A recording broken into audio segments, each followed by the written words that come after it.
showing up because she was in front of you. And I didn't know. So I spent an hour with her. Yeah, we needed to fix some things, but it was nothing that I couldn't have fixed standing next to her. This was very different. And we were talking about much stronger than what you're talking about. I understand. So that's why I said I don't know what I'm supposed to see her again tomorrow. And we'll go through everything. I'm going to meet her here, and we'll actually have to read out the scroll. No, I appreciate that. I appreciate that. You know, it'll depend on which sasha shows up in the front. So, I think is what it amounts to. That's exactly it. All right. Oh, listen, I need to talk to you about some business stuff. Should I send you a note to schedule a time to call, or should I? Is there a time that's good to call, or what? Okay, because I need to talk to you. Thank you. All right. I'm going to say, Hector, we should let people in because we're at the time, and I know how much people don't like waiting in the waiting room when they know we're supposed to be starting at 6:10. So we're going to let them in, and Joel's going to step up to bat, and we'll see if we get a minion on the field. And I'll call page numbers, which I printed out. Yeah, that's why I wrote it out. Thank you. It's nice and warm. I'm feeling very warm. My wife is the opposite. She's always cold.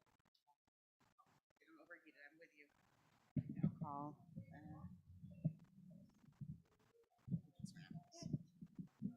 Need a sea door.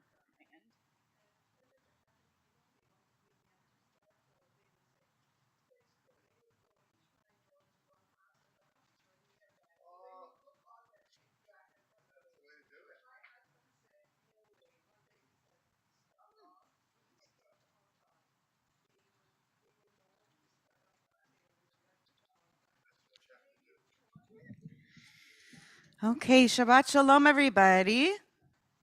We're going to begin. I'm the disembodied voice for the people who are on our virtual sources because I'm standing behind the table, but I'm here. This is Rabbi Chorny. We're going to begin Shabbat Mincha in just a moment. We start on page 214 in Lev Shalem. If you're in the newer Sim Shalom, we're on page 226. If you're in the older Sim Shalom, we're on page 558. Again, we're on 214 in Lev Shalem.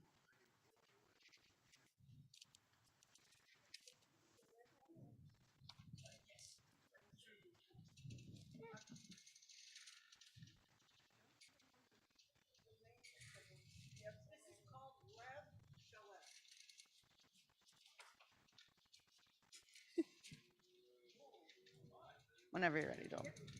Oh, is he still starting? Yeah, you can start. אשר יושב ביתך, ילוך הסלה, אשרי עם שככה לו, אשר עם שרנה אלוהיו, תהילה לדוד.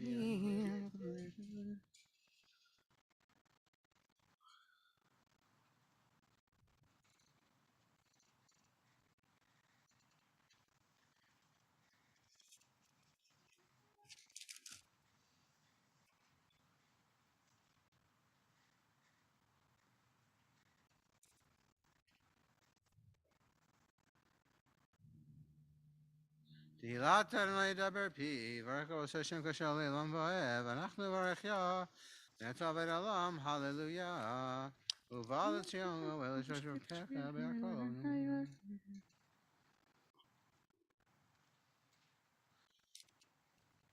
אתה קדוש יושב של ישרו בקור זה על זה ויאמר, קדוש, קדוש, קדוש, אדוני צבאות מלך הארץ כבודו. ותישא רוח, ושמע אחרי קול רעש גדול, ברוך כבוד אדוני ממקומו.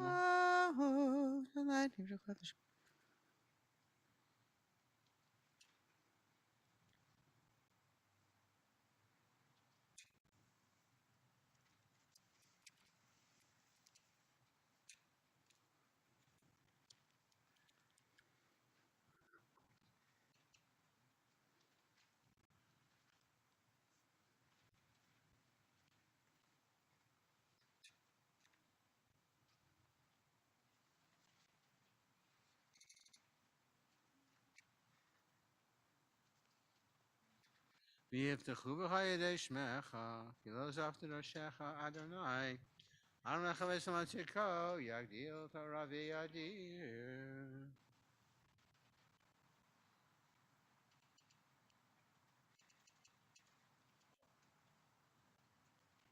No dice? We're going to continue now with learning from Parshat Shemini. Rather than taking the Torah out of the ark, we're going to invite Rosemary to come forward and chant for us from the Chumash, or from whatever you like to chant from for now. Pardon me. We're on page 630 in the Eitz Chaim Chumash, Parshat Shemini. That is chapter 9 of Leviticus of Vayikra, and we begin with verse 1. So you can come forward, and we'll begin with the blessing that we make both in the mornings and anytime we engage in Torah study.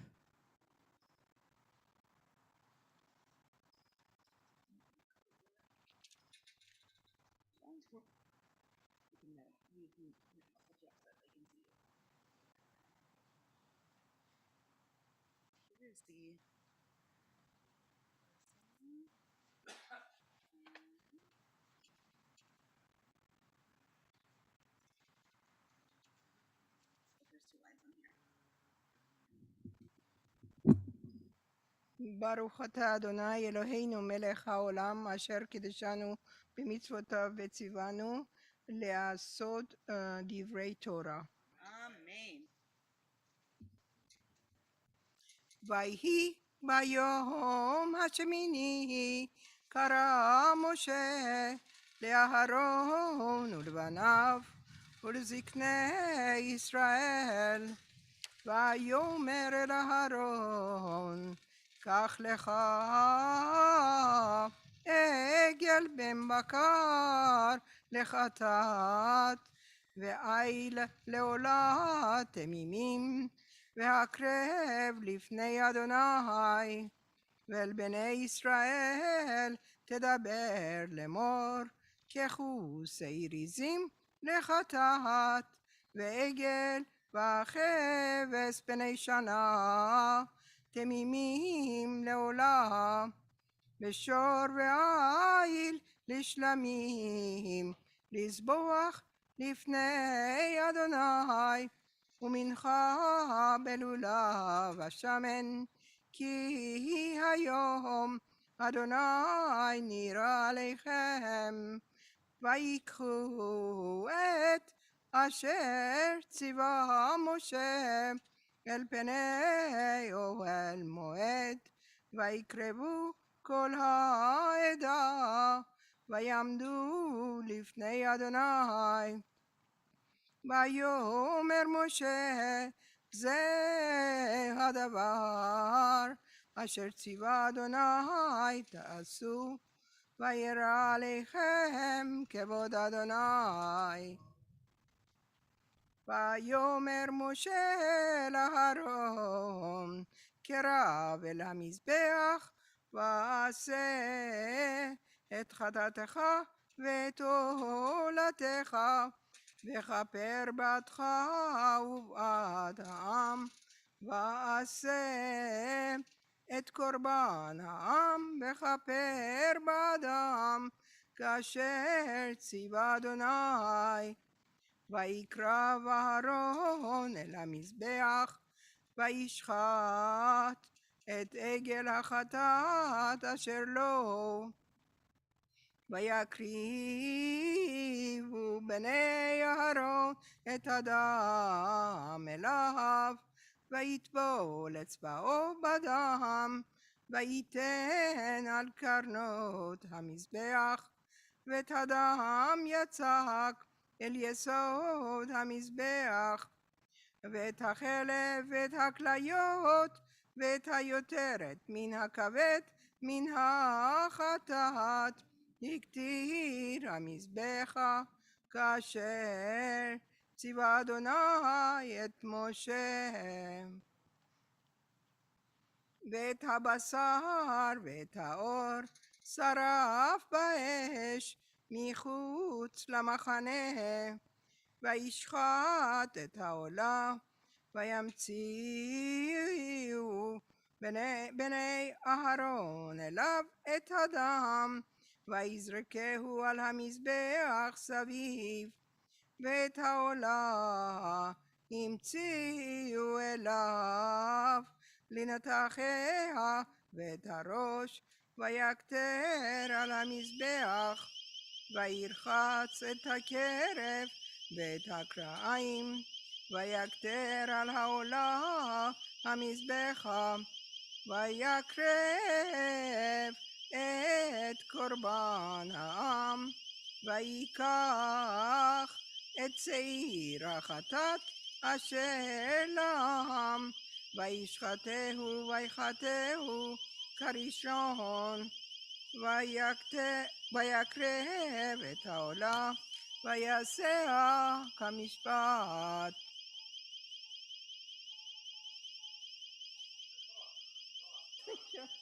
What's happening? Rabbi just went to check something at the gate, and I think somebody triggered the alarm on the gate.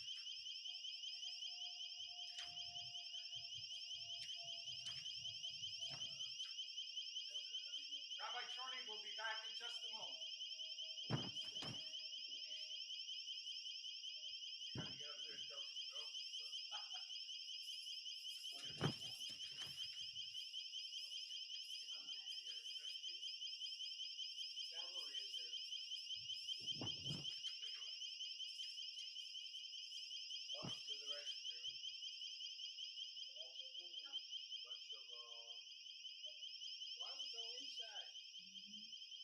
Not the first person to suggest that. I mean, look at you should wear your coat next time and not freeze. Look at where I'm from. It doesn't get this warm in the summer. There you go. Welcome to Michigan.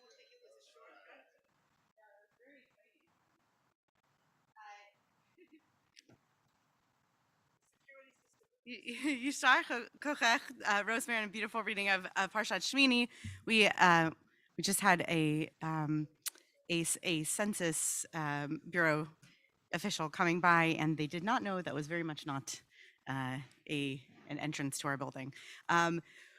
Before we move on in our service, I'd like to know if there's anybody here on the field who has an El Malei Rachamim intended to be said for this week, a yard site that falls this week for a loved one, anniversary of a death.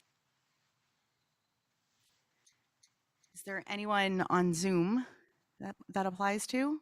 Looks like Joe Schwartz has somebody. Did you want to unmute and tell us who that's for?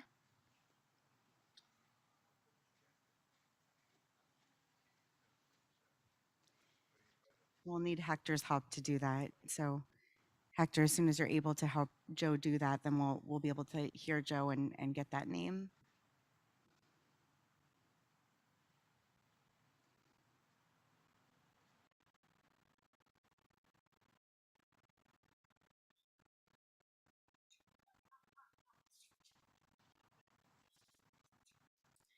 Also, you should be able to unmute yourself, Joe. It shouldn't be locked.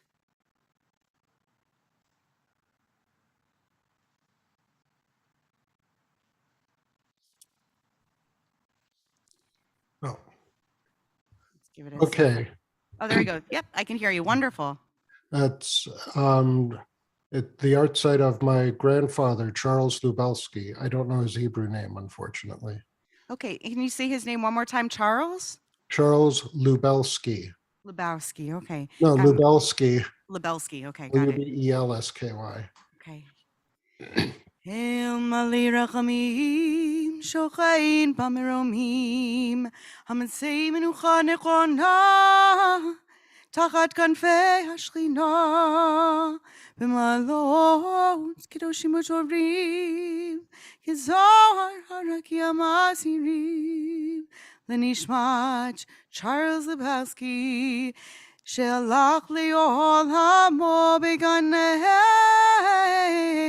תתי מנוחתו, הנה בעל הרחמים, הסתירהו בסתר כנפיך לעולמים, וצרור בצרור החיים את נשמתו, אדוני הוא נחלתו, וינוח בשלום על משכבו,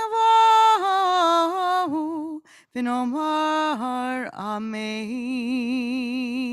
Joe, is there a memory of your grandfather that's coming to mind for you right now that you'd like to share?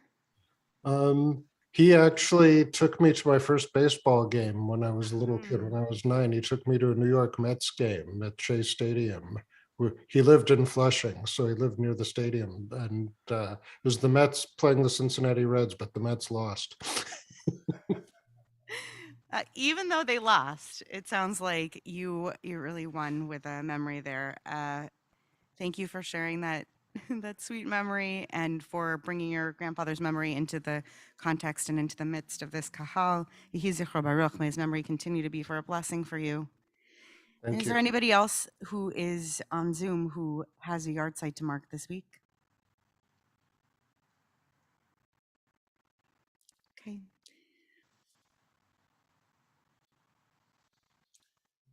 Right, we'll continue now in just a moment. I'll invite Joel to come back up here, but in fact, we're going to continue with the whispered private Amidah. Just get the page number for everyone.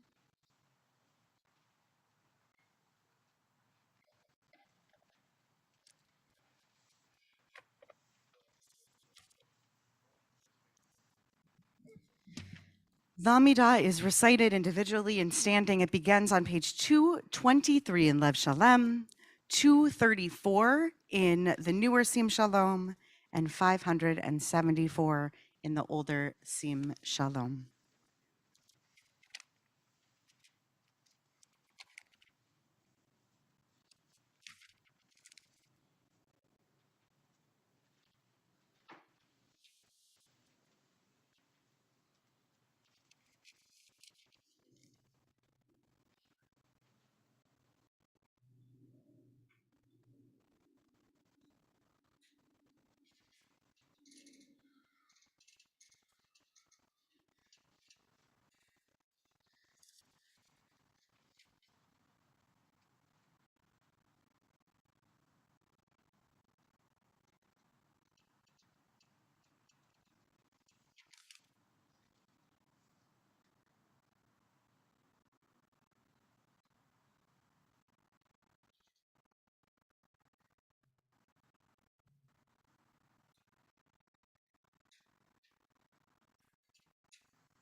If you haven't yet completed your own Amida, please continue at your own pace. Aleinu can be found on page 231 or 248 or 598.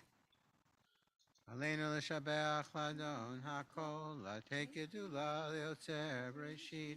Shalo asanu kegoye haratzot, velo samanu kemishpechot adama.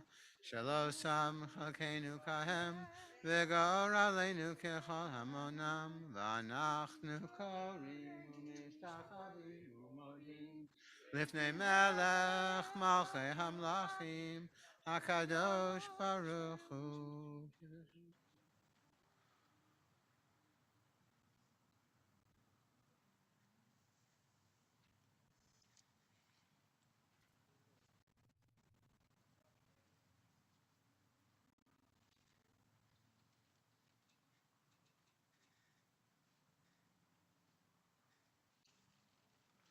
Kakatu b'toratecha, Adonai yimloch le'olam va'ed, v'nemar v'haya Adonai, le'melech al kol haaretz, bayom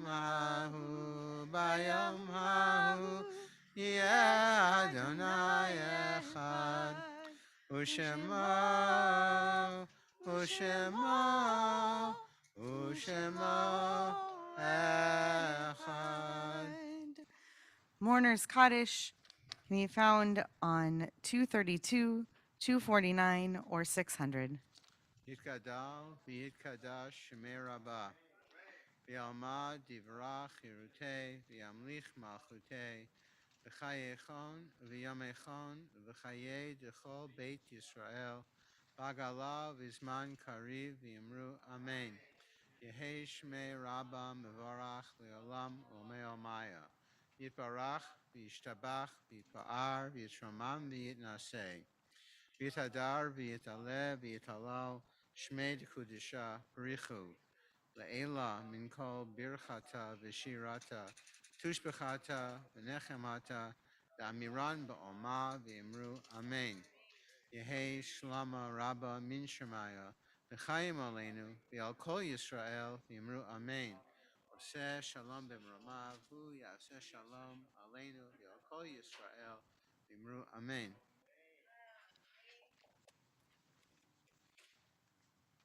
Yishar Koach, Joel, Yishar Kochech, Rosemary on reading for us. We're going to take a break for 10 or 15 minutes just so we can get some nourishment, whether we're here on the field or at home, and a little Sudash sheet gathering. Then we'll come back together to do some learning.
I have another one. It broke, so it's got dust. Everybody was worried about, and I said, "You're very super." And then I got this bracelet for Minha, which is the G there. I said, "Okay, I'm not gonna let go." So if you see here, that's what G is.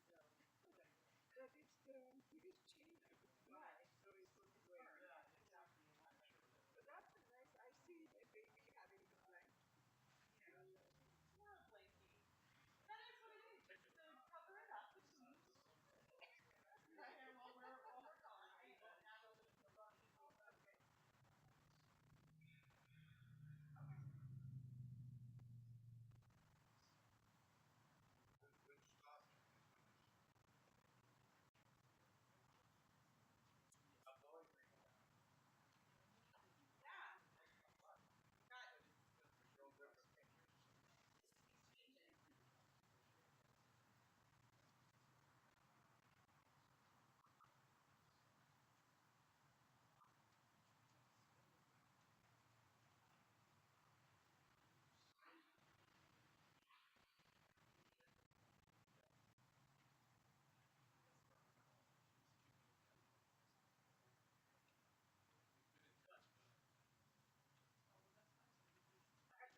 All right, we're going to come back together to do some learning.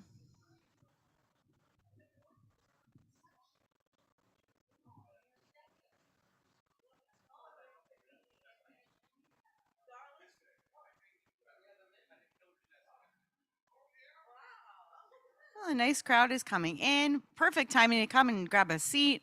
We're about to begin learning, so it's perfect timing. Come around with some source sheets, which I sent out as well. I'm coming around with them.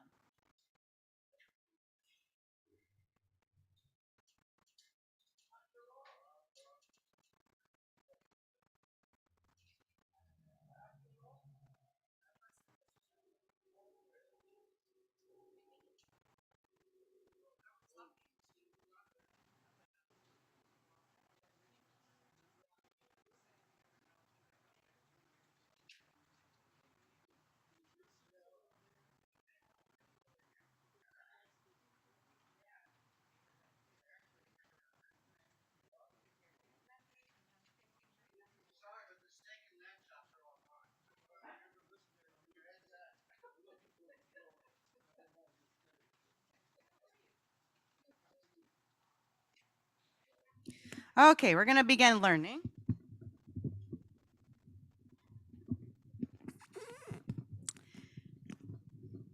So, we are deep into Vayikra at this point. The book of Leviticus is full of regulations for the priestly class.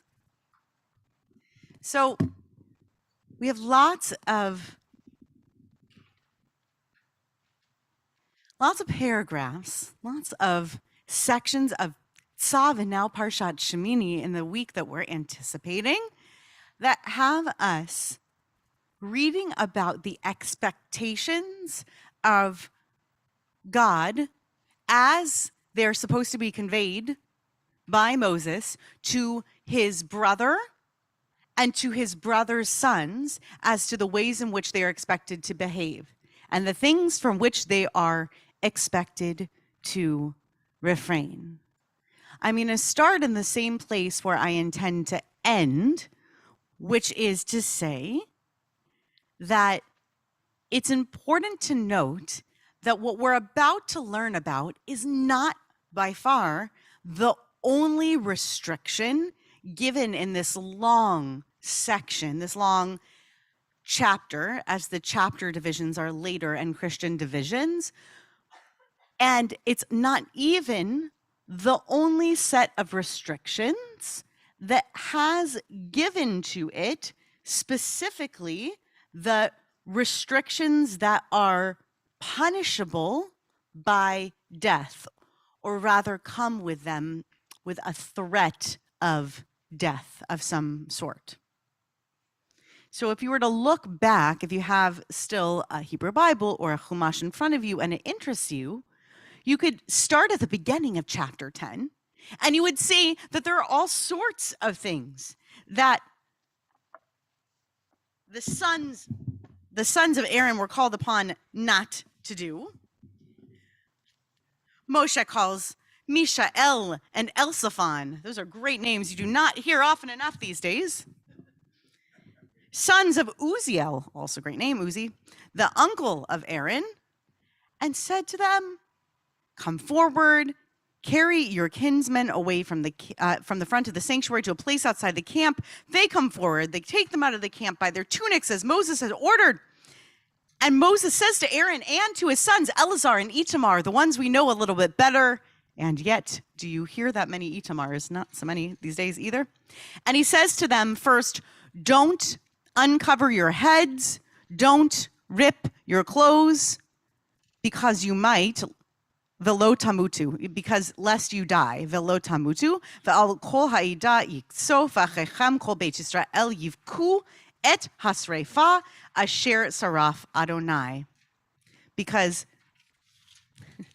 but your kinsmen, all of Beit Yisrael, will bewail the burning that God has wrought.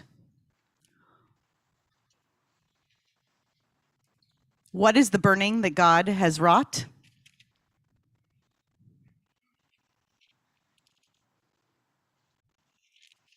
What is the burning that God has wrought? I'll give you a hint.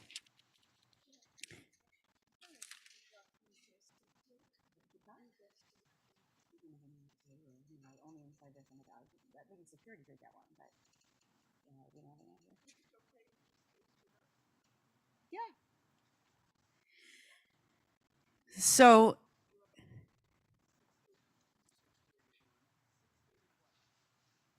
what is it that what is it that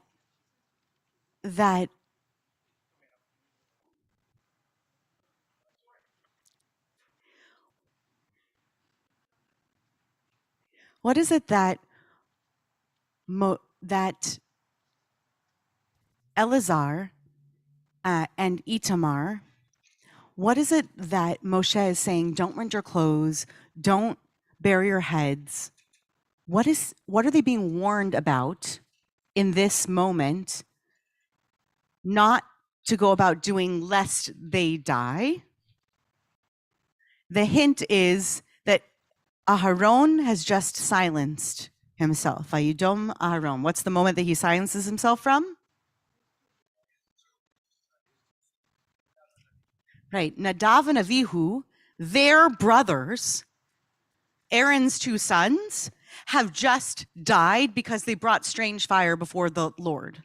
So Shemini opens with this strange fire, but there is this sentence. I want you to know it's not the first time when we're about to encounter this phrase in our text, velo yamutu, that and they shall not die, or lest they die. It shows up first here. You shouldn't do this, you shouldn't do that, lest you die. This, he's warning them. He's saying you shall not do this, and either you'll be punished this way, or lest you die. All we know is it's velo yamutu, and you will not die if you do not do these things. It's consequential. That's all we know. It is a little bit confusing. I think that it's a little bit opaque of a translation, and that's why I wanted to pay that is another reason I wanted to point it out. So now, oh, Fran has a question.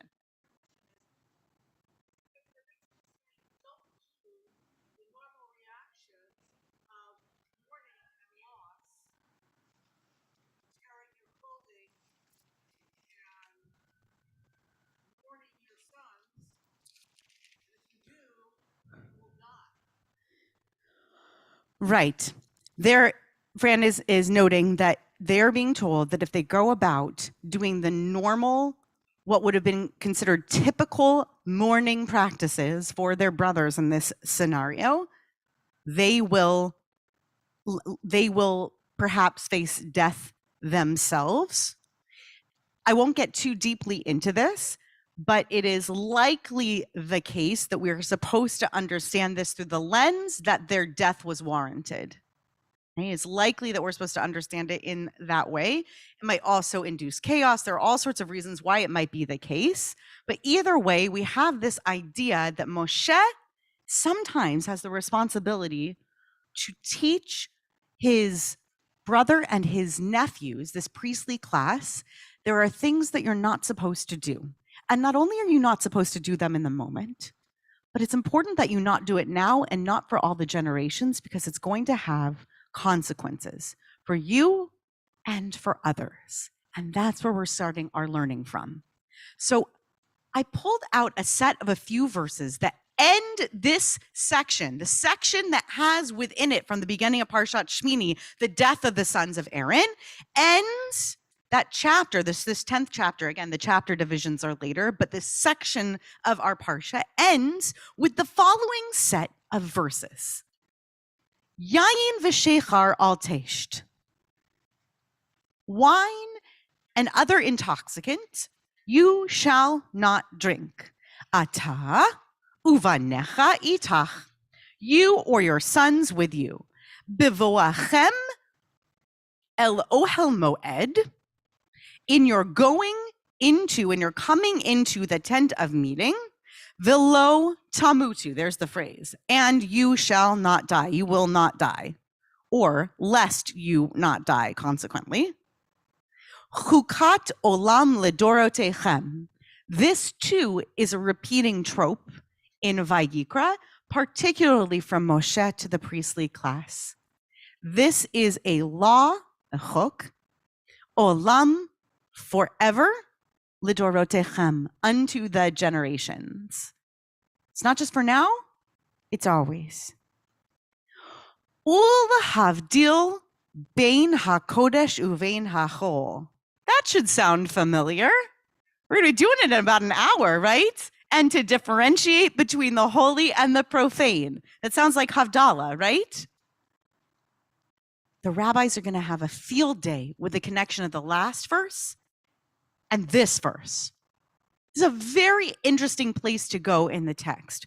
Ul havdil, and to differentiate between the sacred and the whole. I'm going to leave that untranslated for now.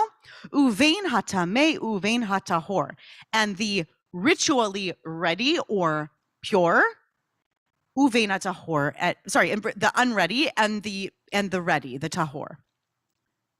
Ul horot et bnei Yisrael, and to teach the children of Israel et kol hachukim, that is all of the laws, asher diber Adonai alehem biyad Moshe, all of the laws that God said to you by the hand of Moshe. The rabbis of our tradition, going back thousands of generations, want to know why these three verses are connected to each other in this way. They think that it's a strange sequence of verses. What strangenesses do you see that you think they picked up on? Or what strangenesses do you pick up on in this sequence? What are your inciting questions here when you see this? What pops up for you?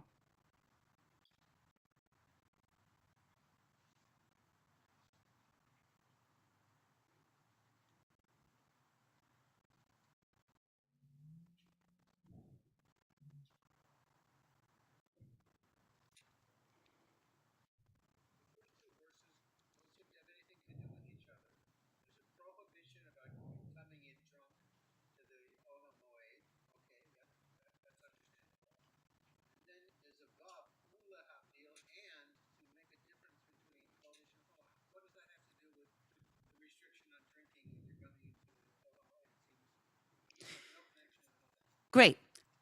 Joel Grossman says, or rather asks, what is the connection between the first verse and then the next verse? What does a restriction about intoxicants have anything to do with this hook of a verse that begins with a vav, ul havdil, and to distinguish? What does one have to do with another, which seemingly is supposed to be linked to the next verse because we have this linking vav there? It seems to be a vav of connection, one verse to the next. So what does that have to do, that those intoxicants, with and the distinction between the sacred and the profane? Good. Anybody else have any questions about wine and priests? I have questions about wine and priests. How exactly are priests supposed to go about doing all the things that they're doing without imbibing any kind of intoxicants? Are there not any kind of wine or intoxicant related rituals? What it's a law for now and all time that they're not supposed to touch any sort of intoxicating substance, and yet it does seem that there are a number of offerings, some of which are given to some of the priestly classes, that involve what I would think suggest the imbibing of intoxicating liquors. I have some questions about that. That would be my inciting question. Anyone else have any questions from these verses before we find out what Ibn Ezra and Chizkuni have to say about this? Rosemary has something.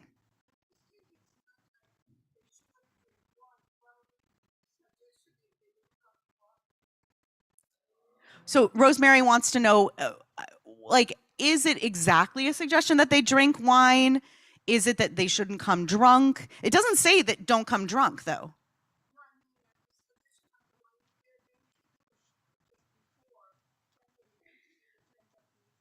So my question back to you, Rosemary. Rosemary is saying, well, maybe it's that they're not supposed to come drunk, but not to, and not just that they're not supposed to drink. So then, why does the verse say, "Yain v'sheichar al teisht," wine and other intoxicating drinks, don't drink them, right? So my question is, why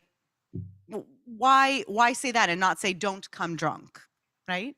Because the Torah is so precise in its language. So why this language? And I think the rabbis have both your idea in mind and my question in mind. I think both of those are live for them in the following conversation, okay? I think they agree with you, and I think they still have my question in mind, which is, so then why didn't they say that, right? Why didn't they say, don't come intoxicated? So they have ideas and they have questions. So let's take a look at what Ibn Ezra has to say on the matter.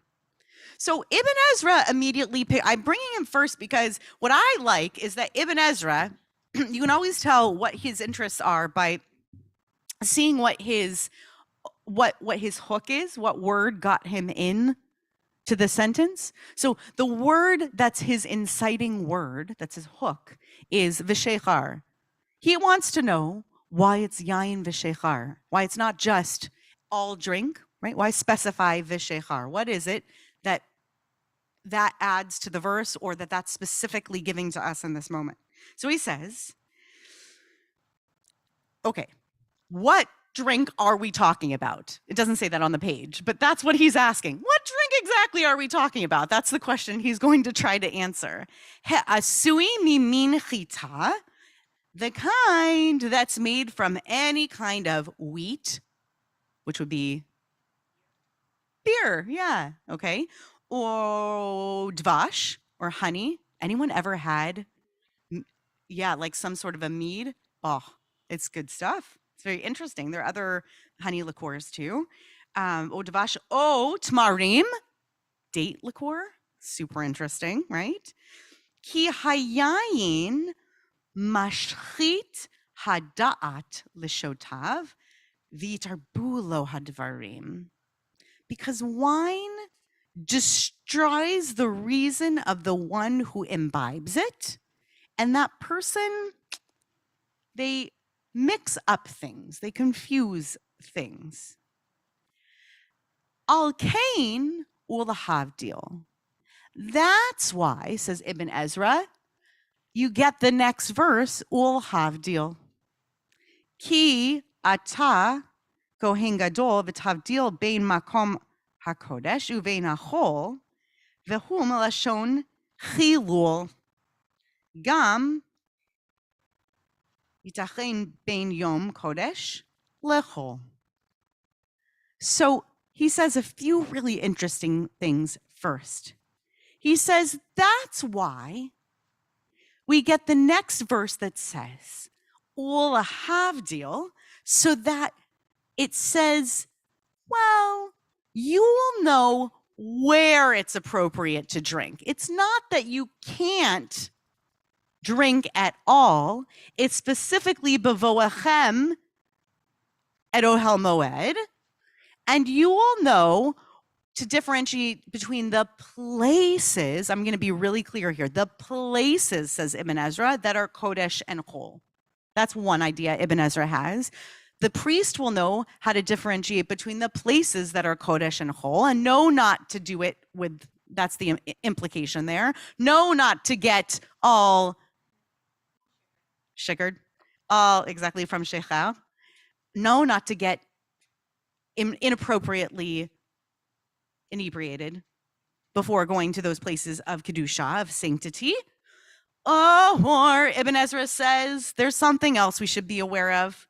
You should know that chol is connected to the word chilul. And what is chilul but desecration? And so it's possible, he says, it's just a little hint he gives us here, that this language here, this chilul, it's also saying that what it's differentiating between is times, not just places, but also times, being Kodesh the whole. We're going to get back to that idea too. Also, that a priest would know the difference between when it was appropriate and when it was not appropriate to become inebriated. Any thoughts on that? Anyone like that explanation? Anyone not like that explanation? Using that Ul havdil to explain, well, it's not that they can't never touch it. It's just that they'll know when it's appropriate. They'll know where, and they'll also know when.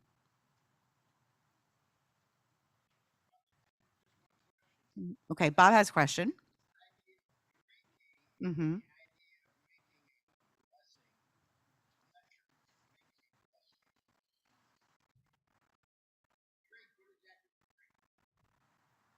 So Bob's question is, what exactly does it mean don't drink? Right, it doesn't mean touching your lips or doesn't mean pouring it down. This is the problem that our rabbis had with the Torah. How do you live out the Torah? And it's in many excavated layers. How do you live it in their times? How do you live it then later in post temple times, right? In exilic times and out spread out in the world, and now in contemporary times. How in the heck do you live it out? Because it just says don't drink it, but that seems very unspecific. Okay, I agree. It's the question lingers, Bob. Okay, the Chizkuni though has another thought about this. This gets a little closer to Rosemary's idea. Okay, he says maybe it's not about the priest knowing where or when to drink. Maybe it's about something else. He's going to go to the Perush of Rashi. Derech shecharot, knowing the way of how one gets drunk. Okay? Interesting. Kelomar. The Shiur Kedei Shecharot, as it's written in Masechet Kritut, in this one perek, Amrulo Rabbi Eliezer, Omer, Yain v'shechar al teish, Shalo. Hang on, I don't want to start here. Oh no, okay. Shalo. No, hang on.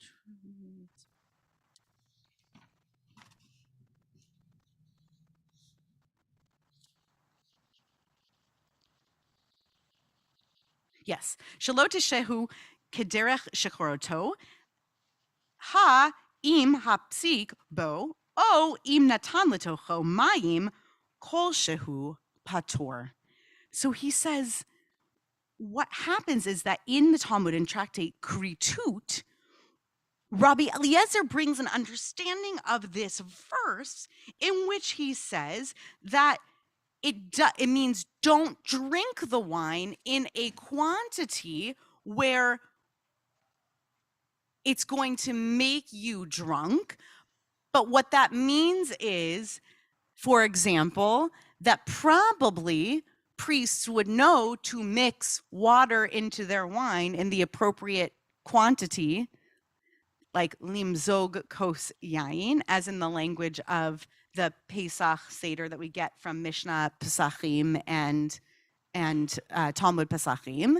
This idea that we knew that if we mixed water into our wine, that was the regular way of drinking wine, and that one would have an understanding of one's own tolerance, right? You know how much you should drink and can drink before you're inappropriately you reach the you know how much you should have to drink. And that, I think the inference there, which I love, is that's the Bein Kodesh L'Chol. You know when you're being an okay person and when you're reaching the Chilul zone, because you might know the difference between one and the other.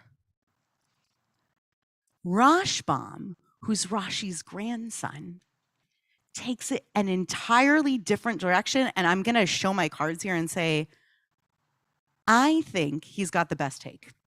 Even though it's not the last thing I'm going to teach you on it. I still think he's got the best take. I'm curious what you think about it. He says, no, you got to look at the third verse. So you got to look at the whole chunk all together. If you look at the whole chunk of this text, if you kind of look and you peek back at the whole chunk of text, don't forget that the third verse that you get to is Ulahorot et bnei Yisrael et kol hachukim asher diber Adonai alehem beyad Moshe.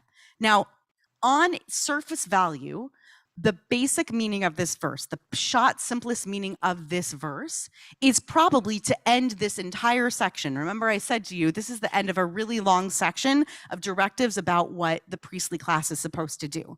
So on face value, this verse is saying, and you should go and you should teach all these laws for all time to all the priestly class, such that they should inherit these laws. All the children of Israel should learn these, right? But Rashbam says, no, that's not what's happening. This Ulahorot is connected to the instruction not to drink inappropriately. In other words, it's directly connected to whether or not one is preparing to teach.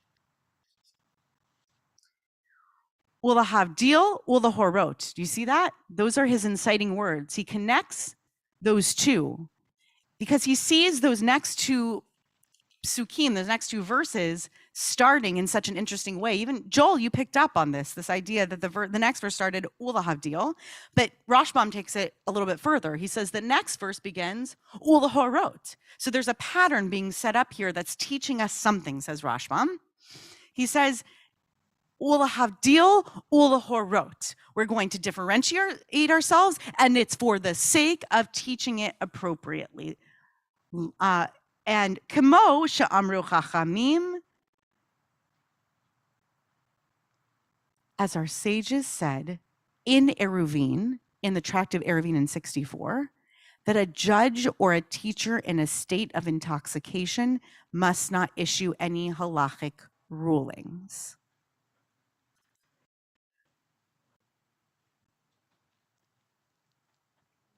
What I love that Rashbam does here is he's taking this teaching and he's saying, you would be so worried about just never drinking, right? Don't worry about when you should drink or when you should not drink. The question isn't when you should drink or when you shouldn't drink. The question is, when you've had too much to drink, where should you go and what should you refrain from doing? It's to know that if you're not in the appropriate state, if you're already inebriated, right? That's what that ruling in Eruvin is about.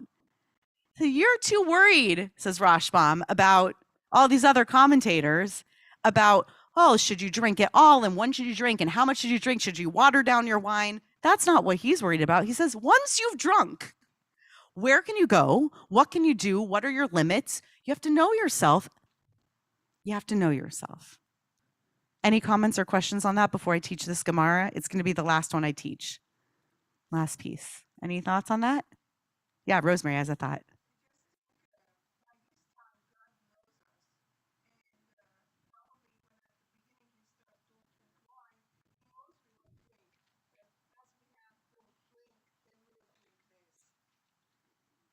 Interesting. If Rosemary's theory is if we get the instruction, don't drink, then maybe we drink less, right?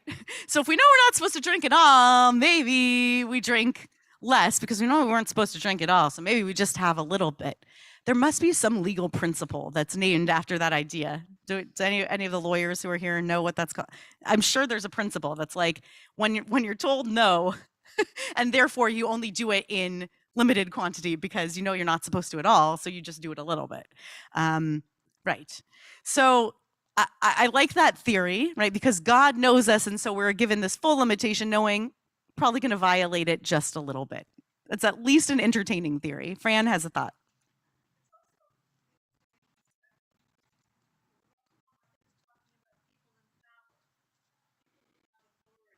Mhm.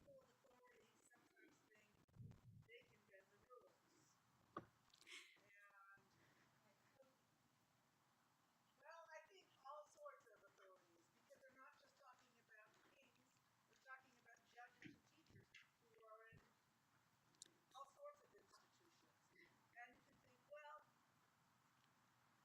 I'm smart, I know my limits, and they're saying, no, you can't have all your power and authority if you're intoxicated. Great. Fran's point is that it sometimes is the very people who are vested with the most power who think that they're the ones who are free from the suggestion, the rule, the directive that we're not supposed to drink. And they think that they can exercise their authority when they are most under the influence that would have them. Who was it who described? I want to say it was Ibn Ezra who had that great description of the person who has the no, it's the Chizkuni who says it's gonna cause you to have the impaired state of mixing up everything that you would otherwise think. It's the very people who are vested with the most power who think that their authority gives them the freedom to flaunt those. That's not the word I'm looking for. To say that those prohibitions do not apply to them. The Gemara that I want to bring as my last teaching is there to counter something that, even though I love the Rashbam and it's my favorite teaching on this, something that I would say is lacking in the Rashbam's teaching. What I love about the Rashbam's teaching is that it acknowledges, as Rosemary's thought also did, that people are probably going to get inebriated. So what we need to do is to deal with what happens once somebody gets inebriated. But the Gemara here does a beautiful thing in naming how great people in positions of authority and who hold power in places of sanctity might set themselves up to be successful and not put themselves in a position where they're going to have to make a difficult decision while they're impaired about whether or not they should be flexing their authoritative muscles or not, because that puts themselves and all the people around them in a pretty precarious position. If you drill down on that, that's actually a pretty difficult situation to get in. The better scenario is not to allow yourself to get in that position in the first place, where you have to be told or tell yourself, well, goodness, I'm inebriated. I really shouldn't be doing X. So this Gemara addresses that situation. How did authorities of old perhaps put themselves in a situation where they protected themselves and the people around them from being in that scenario? And it uses the verses to do this in such a beautiful way. The Gemara in Zvachim asks, but if the halacha that one who drank wine disqualifies the service, and that's derived from the verbal analogy, then why do I need the verse?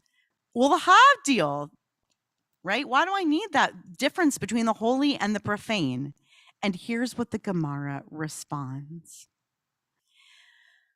It says, the verse is necessary according to Rav because Rav would not place an interpreter before him from the time when it was one day of the festival until the next day, the second festival day, because of his concern of drunkenness.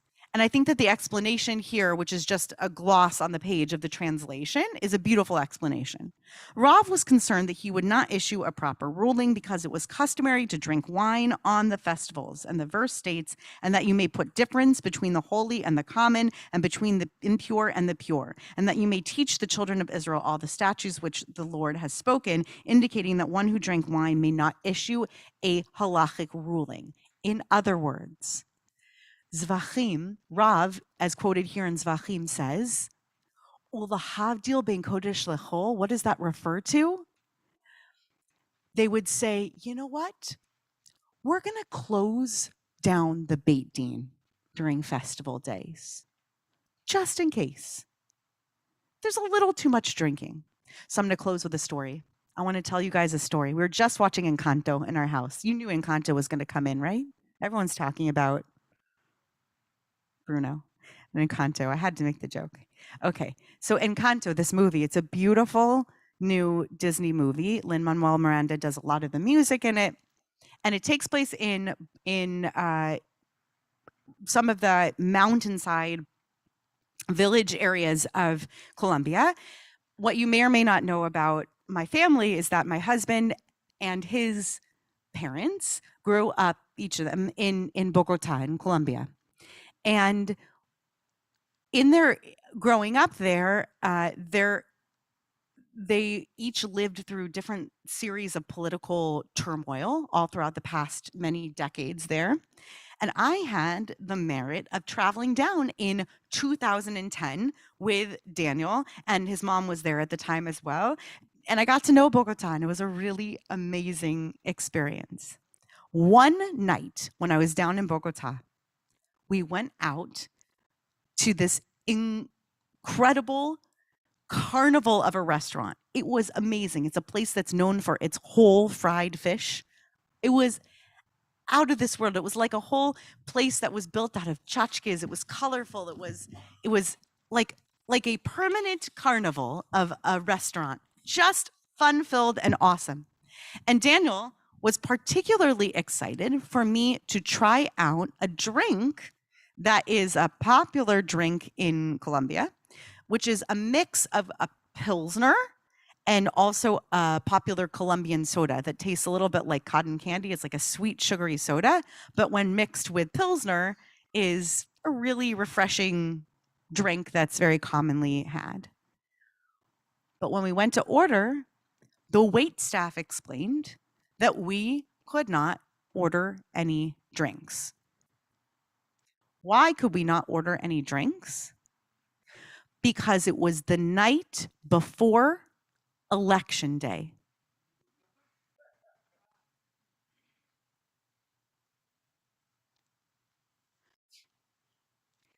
That's a country that learned from laws like this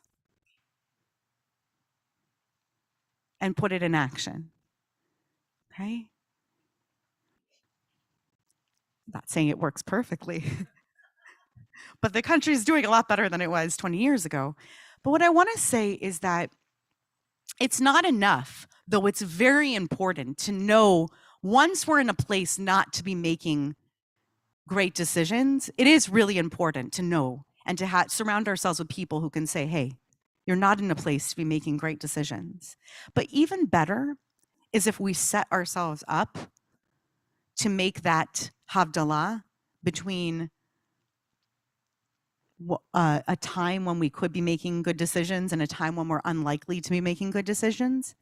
And even better is when people who are in a position of authority do something that is relatively benign for society, that puts everybody in a position to make the best possible decisions that they can make for themselves when they're all in a position where they have to make an important decision of authority, like a democratic society that's exercising authority democratically.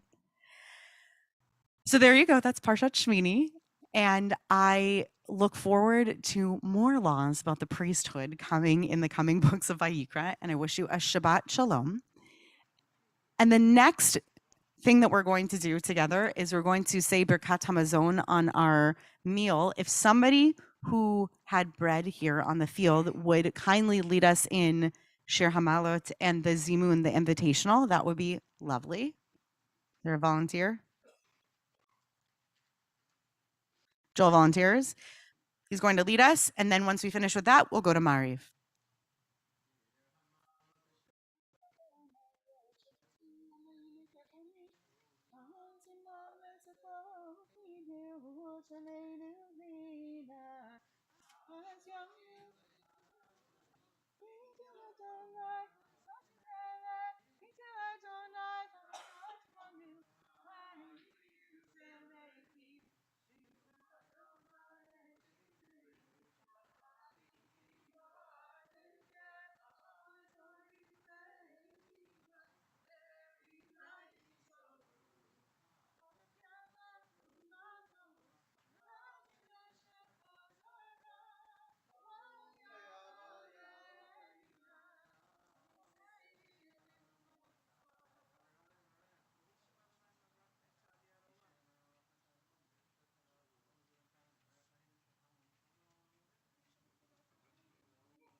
Amen.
In just a moment, we'll begin Mariv. You can find it on page 264 in Lev Shalem, 281 in the newer Sim Shalom, 200 in the older Sim Shalom. We'll start in just about a minute.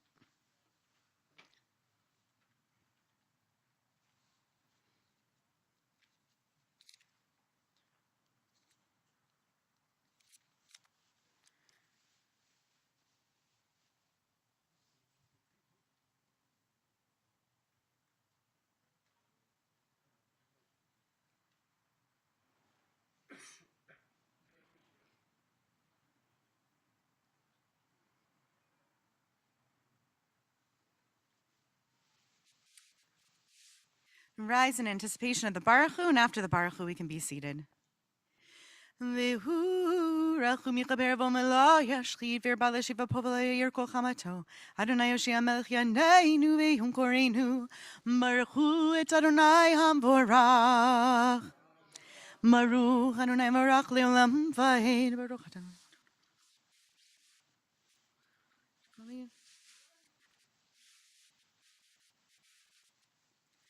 Mahavir yom vevi laiva. Mavdil ben yom vein leila nights v'hot shemo. El chai v'kayam tamidim lo cholenu leolam va'ed. Baruch atah Adonai hamari v'aravim. Havat olam b'Yisrael. V'ahavatech tasir mimenu leolamim. Baruch atah Adonai ohev amo Yisrael. Shema Yisrael. Adonai Eloheinu, Adonai Echad.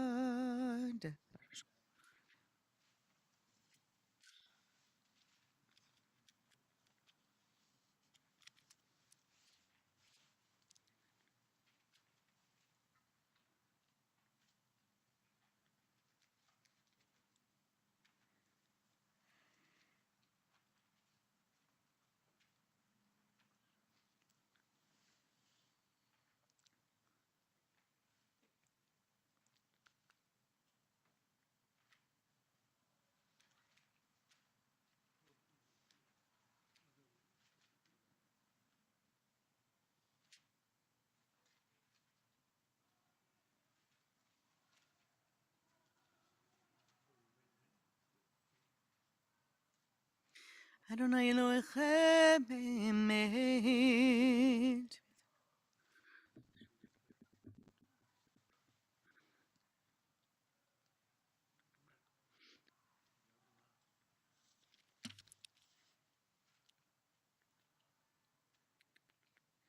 Umalchut habaretz omekilu leihem. Moshe v'nei Yisrael lechanu shira b'simcha rabba v'meru chulam. Mi chamocha b'elim Adonai, mi chamocha nedar b'kodesh. Nor atehi lo tosef eleh. Malchutecha v'necha pokeyam lifnei Moshe. Zelianu v'yameru. Adonai himloch leolam v'hed. V'ne'emar kifad Adonai et Yaakov. Ugelo miyad chazak mimenu. Baruch atah Adonai Yisrael. 267, 284, or 206.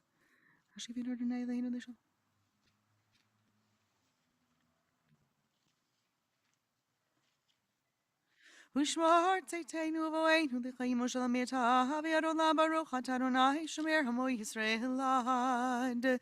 Baruch Adonai le'olam aviv Eloheinu.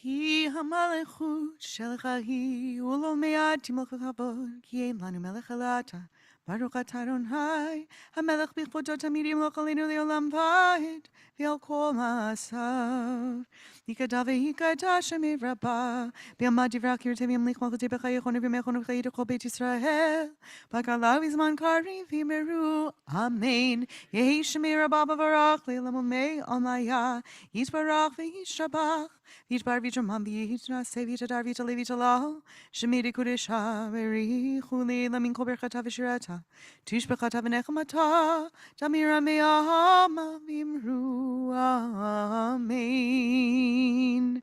The Amidah for Motzei Shabbat begins on page 270, 286, or 210. It's recited standing and privately in a whisper. If you're using a siddur that does not specifically indicate the Amidah for Saturday evening, be sure to include in that first internal paragraph of the Amidah the special insertion for the end of Shabbat.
If you're still praying your private Amidah, please continue at your own pace. Chatzi Kaddish is on 279, 292, or 682.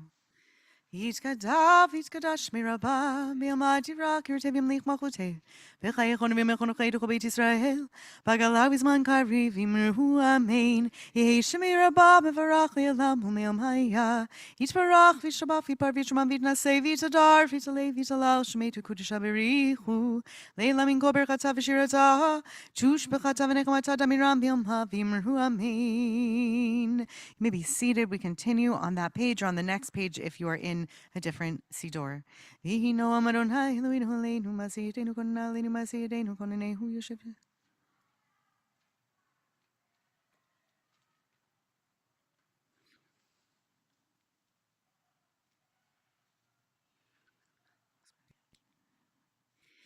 Hikrei v'nehu imo anochi v'saracha l'sehu v'yachbetehu orech yami masbihu v'yarehu v'shuati orech yami masbihu v'yarehu v'shuati. In Lev Shalom, we turn back to page 216. All other siddurim, we maintain course. We're on the second paragraph on the page. V'yatza kadosh yoshev tilot Yisrael v'kara zel ze ve'amar kadosh kadosh kadosh Adonai tzavaot meloch ha'aretz kevodo.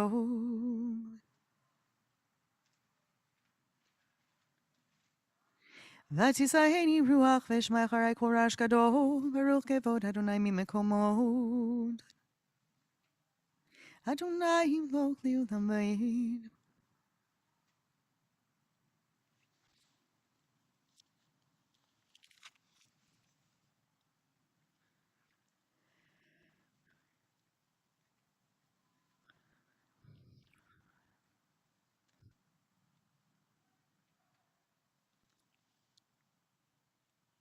ויפתחו בך יודעי שמך, Kilo azafta doreshecha Adonai, Adonai chafetz leman tziko, Yagdil Torah ve'adir. Kaddish Shalom is on 280, 294, or 688. Yishkadav Yikadash Mirabah Yamad Yivrak Yirtev Yamlich Malchute B'chaychon V'yamnechon V'chayducho Beit Yisrael Pagalah Yizman Kariv Yimru Amen Yesh Mirabam V'rak Le'olam Homei Amaya Yitvarach V'shabach V'par V'shamam V'naseh V'tatar V'talei V'talal Shemei Tekudesh Shabari Chulei Lamin Kol Berchata V'shirata Jish B'chata V'nechamata Damira B'yamav Yimru Amen Jitkabad Zalot Honu Jon Dechol Yisrael Kadam Avuhon Divishmaya V'imru Amen Yesh Lama Rabba Min Shmaya V'chayim Aleinu V'el Kol Yisrael V'imru Amen Ose Shalom B'imrumav Hu Yaseh Shalom Aleinu V'el Kol Yisrael V'imru Amen. We rise for Aleinu Aleinu L'shabeach Ladon HaKol L'tekedu L'adu Tzerish.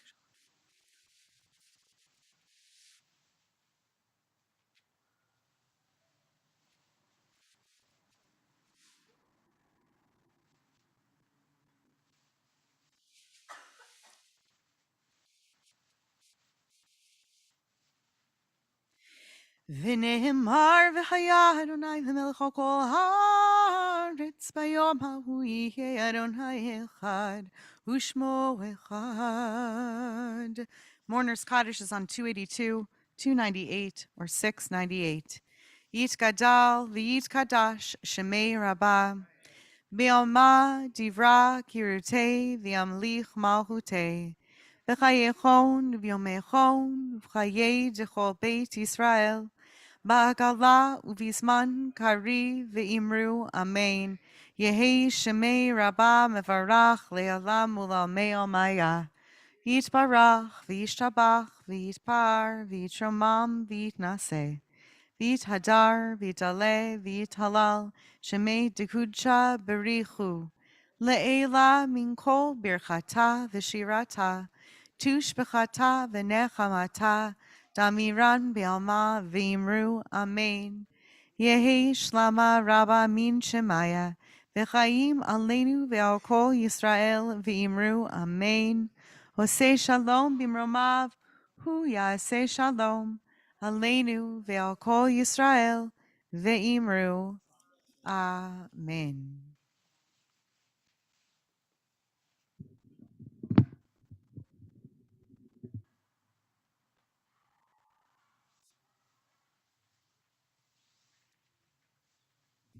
So first of all, Shavua Tov, everybody. Nice to see you all here. I have a couple of practical announcements.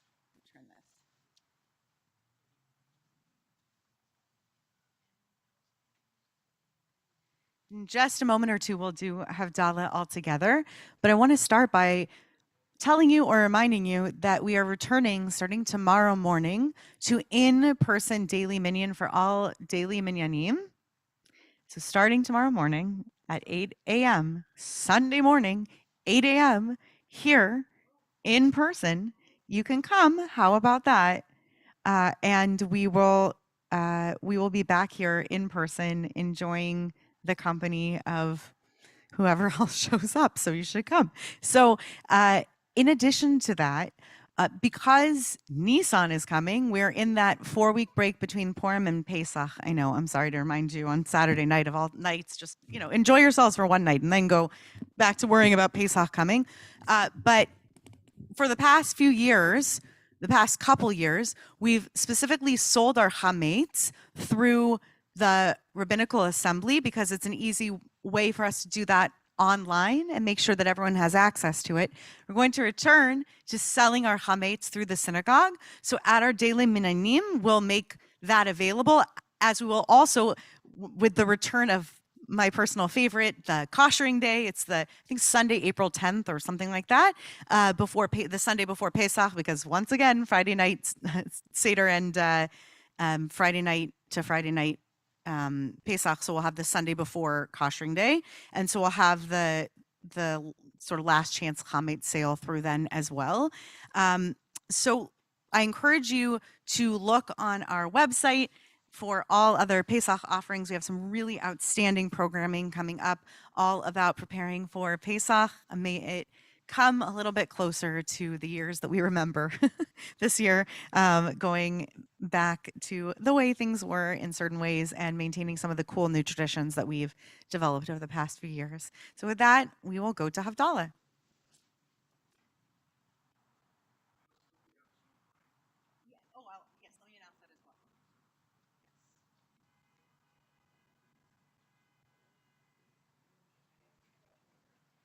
And just to be clear, we will still be meeting in a hybrid fashion so that we'll still have access on Zoom and live stream for all of our minyanim. So anywhere that we've been on Zoom, we will continue to be on Zoom. So yeah, great point and great question. Ya lai la lai lai lai lai ya lai la lai lai ya lai. Ya lai la lai lai lai lai ya lai la lai lai lai lai lai lai ya la lai ya la lai lai lai ya la lai ya la lai lai oh ya la lai ya la lai lai lai ya la lai ya la lai lai lai hine al Yeshuati Heftach velo hefchai. Yosi v'zivratya Adonai vayehi li lishua Ushaftamayim desason Mimanei hayeshua L'Adonai hayeshua Halamecha virchatecha sehla Adonai Tzivaot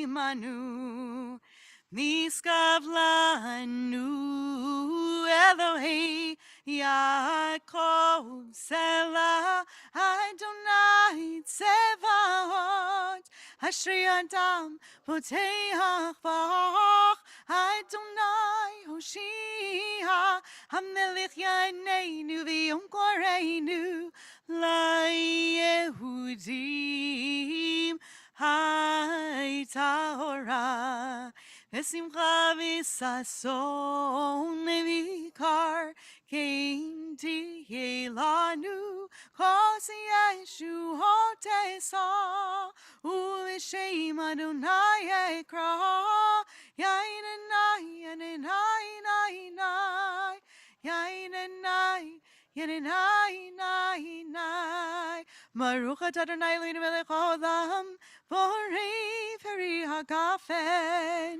Baruch atah Adonai Eloheinu melech haolam Borei b'nei besamim Baruch atah Adonai Eloheinu melech haolam Borei meorei haish Baruch atah Adonai Eloheinu melech haolam Hamavdil ben kodesh lecho ben or lecho shech ben Yisrael hamim Vein yom hashmihi l'sheshet yemei hamaseh Baruch atah Adonai hamavdil ben kodesh lecho Hamavdil ben kodesh lecho Chatoteinu imcho Zareinu v'chasveinu yarbe yarbe kachol v'hakochavim v'layla Zareinu v'chasveinu yarbe yarbe kachol v'hakochavim v'layla Shavua tov, Shavua tov Shavua tov, Shavua tov Shavua tov, Shavua tov Shavua tov, Shavua tov. We're going to sing Eliyahu Hanavi on our way out the door because it is windy and cold out here, so I'm going to let people depart. But it's wonderful to see you. Shavua tov to Tywell, to the Bacharachs, to Joe Schwartz. Thank you to Hector. We'll see everybody else, whoever you might be on YouTube. It's nice to see you. Shavua tov. Maybe a healthy, happy week for all. Baruch Yay.